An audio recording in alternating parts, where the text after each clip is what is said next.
একটা গল্প ছিল যে একটা মেয়ে একবার একটা অজগর সাপ পুষেছিল শখের বশে।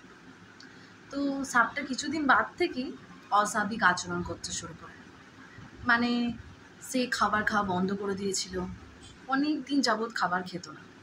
তারপরে সাপটাকে যখন সাপটার বিষয়ে যখন ডাক্তারবাবুর কাছে গিয়েছিল ওই মেয়েটা, তখন ডাক্তারবাবু বলেছিল যে আপনি খুব সঠিক সময় আমার কাছে এসেছেন, আর কিছুদিন যদি দেরি হতো তাহলে আপনি ওর পেটে থাকতেন। মেয়েটা খুব অবাক হয়ে গেছিল এবং প্রশ্ন করেছিল কেন।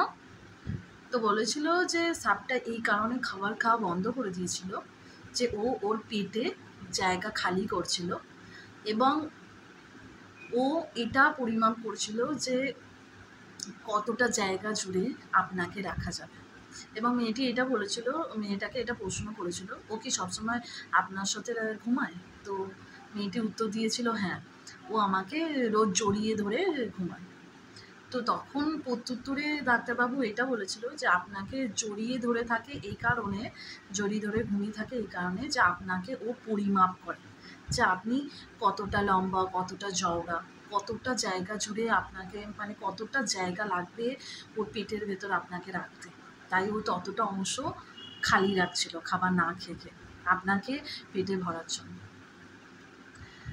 সাপকে যতই পোষ মানাও, সাপ যেমন বন্ধু হতে পারে না, তেমনই কিছু মানুষদেরকে তুমি যতই আপন মানো বা আপন করে নাও, কাছে করে নাও, তাদেরকে আসলে কখনো আপন মানানো যায় না। পর আসলে পরই হয়। যতই সে সাপটাকে পোষ মানালো, সে একদিন তারই ক্ষতি করার জন্য ছক কষছিল।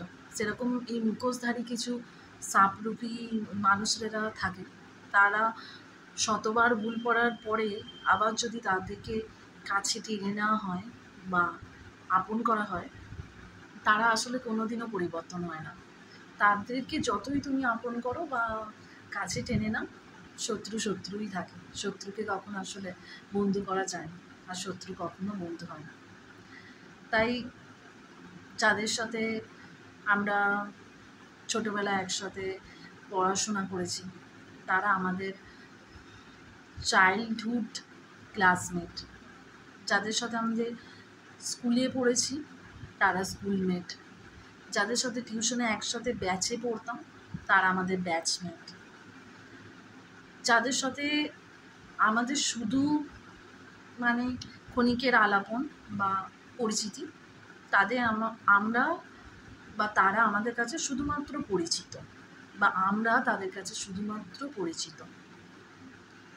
বা যাদের সাথে আমরা কর্মস্থলে একসাথে কাজ করি তারা আমাদের কলিগ। যাদের সাথে আমরা কলেজে একসাথে পড়েছি তারা আমাদের হলো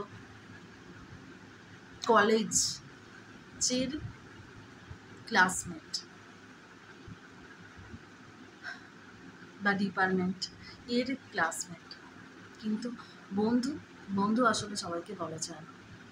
বন্ধু শব্দটা অনেকখানি বড়, অনেকখানি দায়িত্বের, এর ভারও অনেক কঠিন, সবাই বইতে পারে না, আর সবার দ্বারা এর ভার বহন করা সম্ভব হয় না। তাই বন্ধু শব্দটা সব সম্পর্কের সাথে জুড়ে দেওয়া যায় না, তাহলে এই বন্ধুত্ব সম্পর্কটাকে আর বন্ধু মানুষটাকে অসম্মান করা হয় বোধ হয়।